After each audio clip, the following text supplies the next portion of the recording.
So today, ang gagawin nating makeup tutorial or makeup look is inspired kay Kim Kardashian. Wait lang, inom lang tayo ng malamig na Coke dahil cold.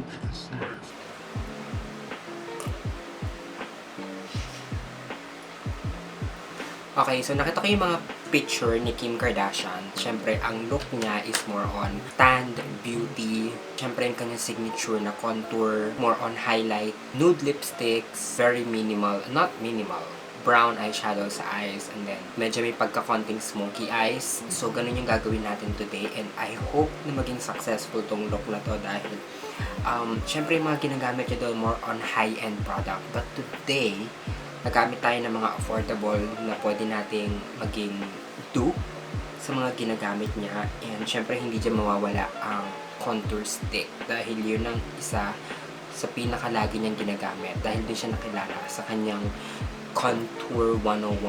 So, umpisahan na natin. Okay, so since gusto ko maging morena skin tone natin, nagamit ako ng full coverage na foundation. Ang gagamitin ko is itong Everbilena. Ito yung magiging foundation natin today since medyo dark siya ng konting-konti lang sa skin tone ko. So, nalagay ko siya sa aking buong face using my foundation brush. Kailangan parang seamless lang yung kakalabasan itong ating foundation, yung ginagawa natin paglagay ng foundation. Kasi sa kanya, pag pinapahid yung foundation sa kanya, parang super seamless. Magaya natin yun, yung parang balat lang niya talaga, ganun. Although na perfect na talaga yung skin niya. So, wala na tayong magagawa. Gagawin na lang natin, i-apply na lang natin ng maayos yung foundation para naman kahit pa paano maging kapes at kaskin natin siya.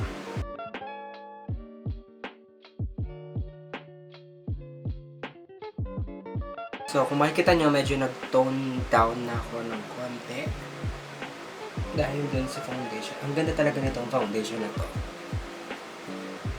Super. After nyan, pupunta na tayo sa contour. So, meron akong nakita dito. Pwede nyo rin kayong gumamit ng Everbilena, yung contour stick and then yung highlighting stick nila. Meron din ng detail makeover. And for today, ang nakita ko is itong Skinpotions na one highlighter and contour stick. So, tayo ay magko-contour muna. Tagayahin natin yung face shape niya. So,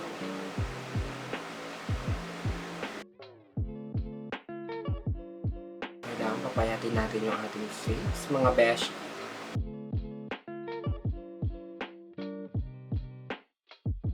Okay, I hope na okay na yan. Next, i-blend natin siya using your favorite beauty sponge. Mine is from Miss Bella PH. Iba-bounce nyo lang yung beauty sponge dun sa cream contour. Huwag nyo i-dadrag para hindi sumama yung foundation nyo. So, ganyan lang. Bounce lang. Ngayon, pag nalalightan pa kayo sa kulay, bumawi na lang tayo later. Pag magko-contour kayo or pag mag-blend kayo ng contour, dapat nakaganyan. Para yung lubog nyo,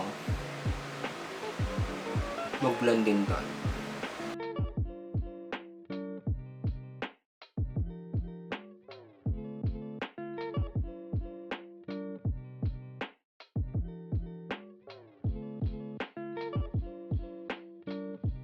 Medyo nag-slim na ng konti yung ating face. So, ganyan yung trick.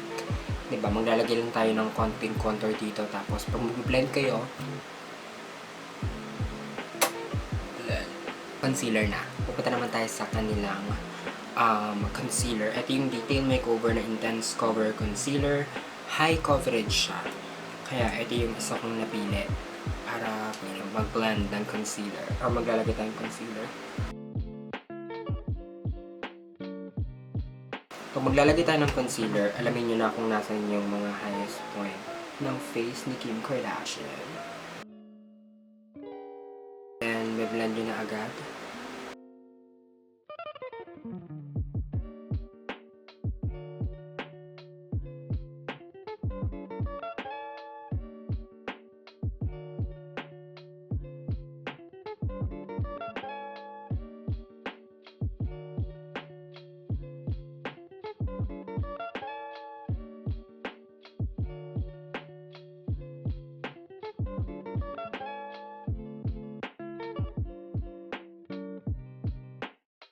So, I think we're done na sa paglalagay ng ating concealer. Tapos, i-blend lang natin siya later on ng powder.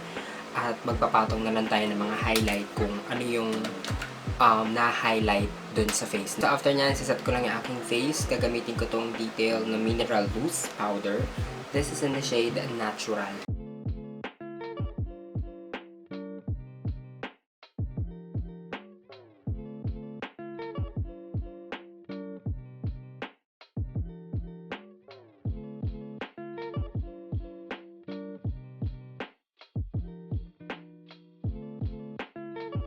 Tapos na akong maglagay ng powder at naset ko na sila lahat. Now, magko-contour naman tayo. Ang gagamitin ko is itong Vice Cosmetics. This is in the shade Porshur. Ito yung kanilang Aura Contour. And this is the deepest shade dun sa dalawang pang-contour ni Vice Cosmetics or ni Miss Vice Ganda. So, magko-contour lang tayo using this shade. And alam ko na kung ano yung mga dapat i-contour. So, mag-i-start ako dito sa my forehead. Since ito talaga yung kailangan natin i-focus pagdating sa contour.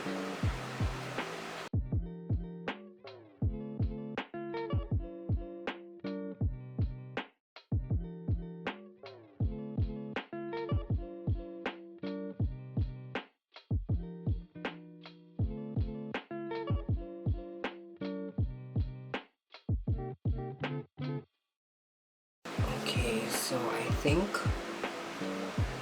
I'm almost done sa pag-contour.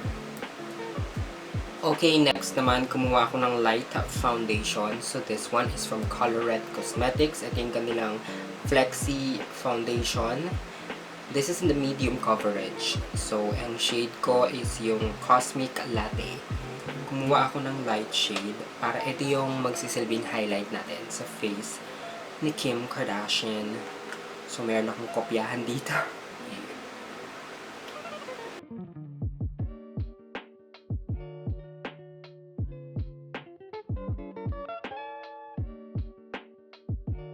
Pwede nyo rin naman siyang gawin kanina sa concealer nyo. Pero kasi, kakapal ng kakapal yung concealer natin. I decided na powder na lang yung gamitin natin para maging flawless din at maging seamless din yung ating face.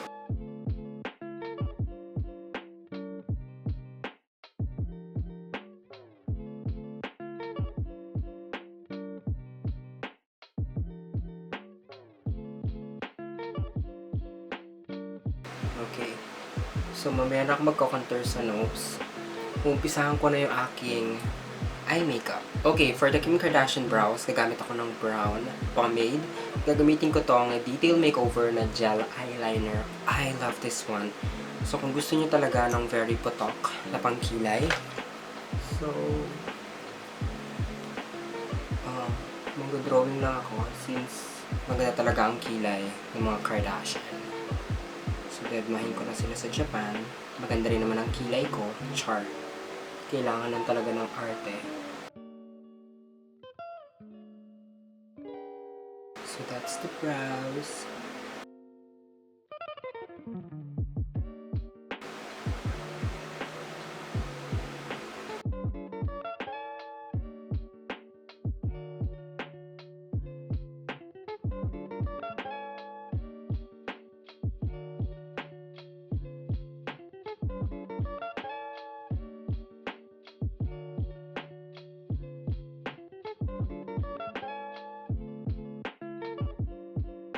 Okay, next, talagyan natin siya ng brow mascara. Gagamitin ko itong Gandoll Volumizing Brow Gel from Vice Cosmetics. This is in the shade Soft Brown. Lalagyan ko lang siya.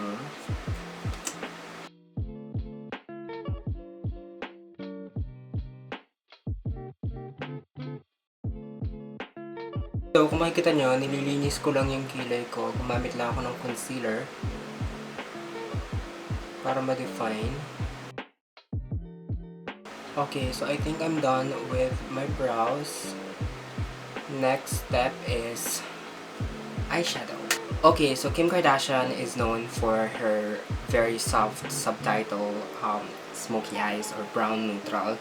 So if you guys are looking for a eyeshadow palette na more on brown, Glamskinmanila this is in skin eyeshadow palette. So ganito sila, more on nudes and neutral shades. Obsessed. It's in the shade Cozy. So ito yung ilalagay natin muna as our base sa lids natin, since this one is a very safe color pagdating sa transition shade. Then i-apply nyo lang siya again sa buong lids nyo. Okay.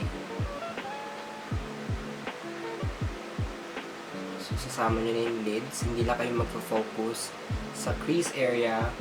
Buong lids na natin siya ilalagay. Until now, nagbabalat pa rin yung aking face. Nakikita niyo dito nagbalat ako, pero dead ma. By the way, kung meron pala kayo nitong Glamskinmanila na palette, yung pan pala nito is tatanggal siya. So, pwede nyo siyang bitbitin or magkaroon kayo ng magnetic palette, pwede nyo siyang ilipat doon para madala nyo siya kung saan, kasi itong palette na to is super duper, like kasing laki siya ng pizza. So hindi naman kayo papayag na bitbitin nyo siya. Pupunta kayo ng ibang lugar na bitbit nyo lahat ng shades. So feeling ko si Kim Kardashian na ako. Char. Okay, next shade na kukunin natin is itong shade na Sure. It's a deep brown color, na chocolate color siya. Tapos, ilalagay naman natin siya sa may line ng eyes natin. Sa buong eyelids na pala. Diba? Hindi ako sure sa ginagawa ko. Tapos, kukuha kayo ulit ng blending brush, katulad ng ginamit ko kanina. Kung meron kayong mga harsh lines, just blend it out. Just like so. Nag-PM sa akin si Tony Fowler. Ano kaya ang kanyang chika?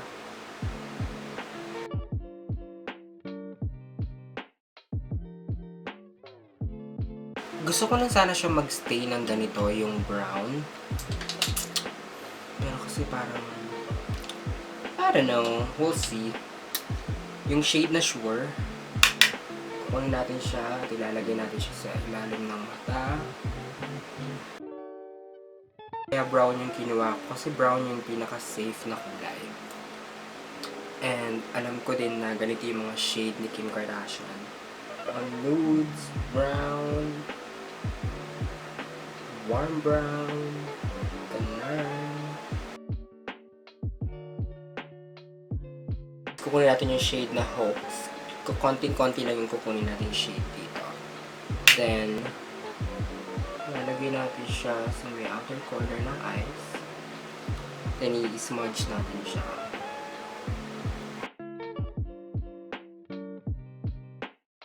Diba kung makikita niya, parang meron tayong soft eyeliner.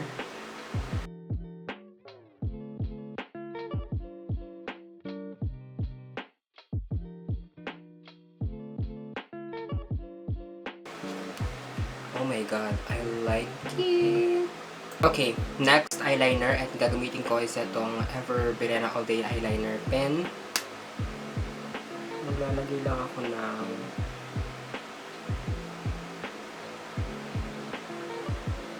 tip.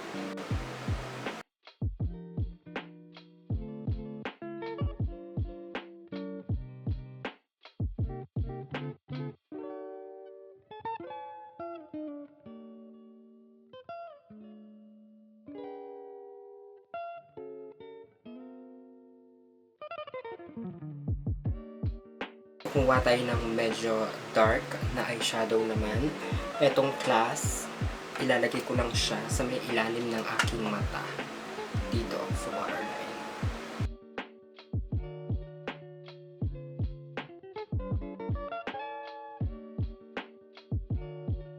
Mascara, etong gagamitin ko is yung Maybelline New York na Total Temptation Mascara.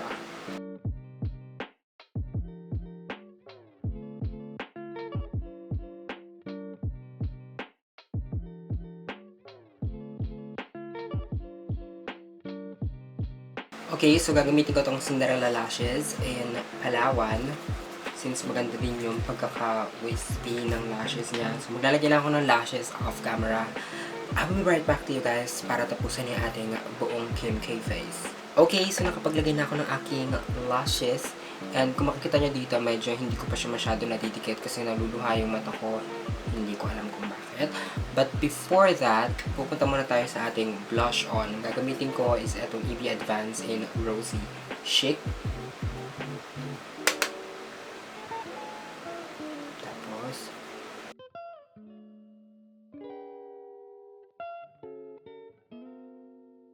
Then, for the highlight, tingin ko is yung sleek na Solstice. Kailangan dito, putok.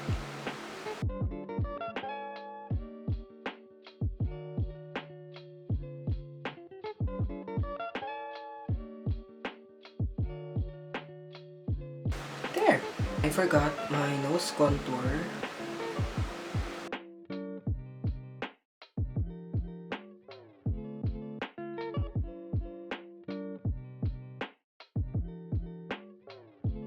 For my lips, gagamitin ko tong Unicorn Dream Velvet Tint in the shade Brave.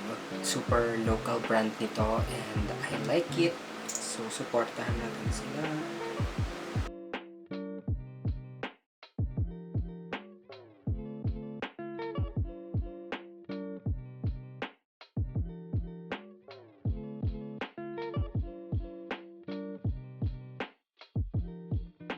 Oh, shit. Okay, so I think we're done. Now, magsa-setting spray lang tayo. Gagamitin ko is itong Lux Organics Beauty Mist by Mama and Clutz. And mag-i-spray lang tayo ng face.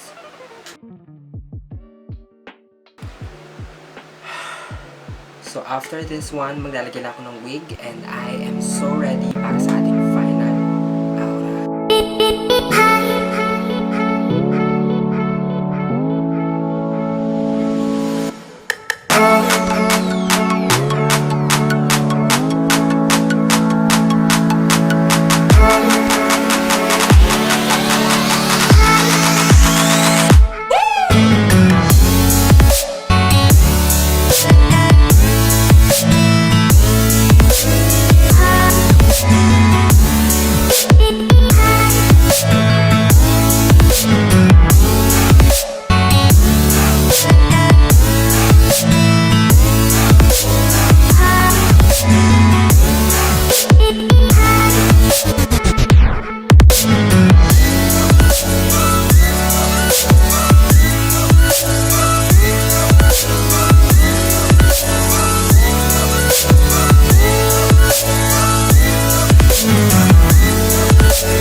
Okay, so ito na po yung aking final look. Ayun, malapit na po ako malobat. So, maraming salamat po sa inyong panonood. And syempre, huwag niyo pong kalimutan mag-subscribe, comment down below, and click niyo po yung notification bell para every time na meron akong bagong upload is mana-notified kayo. Yun lang po. Good night. Thank you so much po. Bye-bye. Sorry malolobat na. I love you guys so much. Bye!